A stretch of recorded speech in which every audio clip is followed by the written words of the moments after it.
greetings to all of the citizens of the world. It's time to decide which side of history you're going to be on. It's time to hold yourself accountable, in action or inaction. The just following orders defense doesn't have the best track record. This isn't about Trump. This is about the 1% that really call the shots. Trump is expendable. At some point, he's going down. The real establishment will install another puppet and they'll still get their war, the Great Destruction, the reset. Unless of course, you do something big, strike deep, strike in a way that slows down the agenda, discredits their warmongering lies, knocks them off balance, and buys humanity some time. Now I'm going to speak to the civilian population of all nations. With the exception of those among us who are clever with the locks and keys that keep this kind of information out of sight, digital outlaws and hacktivists. Most of you don't have access to the innards of the machine, and never will. You do however have access to people, and in the end, that's what this will come down to. To maximize impact, study the principles of group psychology. Gustave Le Bon, Edward Bernays, The Psychology of Power. This weapon has been used against us for centuries. Time to pick it up and return fire. Pressure must come from all sides. To stop this war, you will need to study the world view of both the left and the right. You must to internalize their narratives, learn to navigate the wedge issues, identities, images tied to words, towards an urgent awareness of common threat, thermonuclear war. This is not easy. We have to learn to distance ourselves emotionally from issues that distract. Discipline ourselves to avoid the trap of pointless arguments that will never be resolved. We must choose battles that can be won, and win them by sending more and bigger bullets down range while adjusting fire, not by obsessing over how each volley lands. Some of you are going to want specific instructions.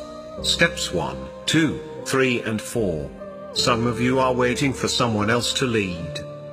What we need right now, and will need even more in times ahead, are decentralized nodes of leadership operating independently, creatively, with the skills and resources they have, coordinating, amplifying, with other groups. Seek those willing to commit to a simple, self-evident moral stance: no wars of aggression, covert, conventional, economic or nuclear, regardless of who is in office. No supporting such wars in word, silence, action or inaction. This is a line worth dividing on and an anchor worth unifying on, identifying with. Don't know how to find such people? Start by speaking out. All it takes is one voice to break the conformity principle, to expose the fact that the emperor wears no clothes. Someone else might find their courage because of you. Once you start taking action, you'll start meeting others who are already in the trenches, people with experience and skills you lack, perspectives that clarify things further.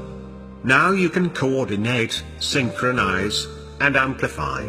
You'll also make new friends, and the group might become more than a means to an end. Beyond fear. Finally, we must address the elephant in the room here, fear. The danger of a global escalation is real. Sugarcoating it won't help. Narratives which put heads in the sand definitely have a market. The question isn't so much whether your hands will shake, the question is whether you will find the courage to do what needs to be done anyway. Again, it helps to reflect on the inevitability of death. None of us will be here in 200 years. Look at the big picture, the world we're leaving for the next generation. It can also help to plug into something bigger than ourselves.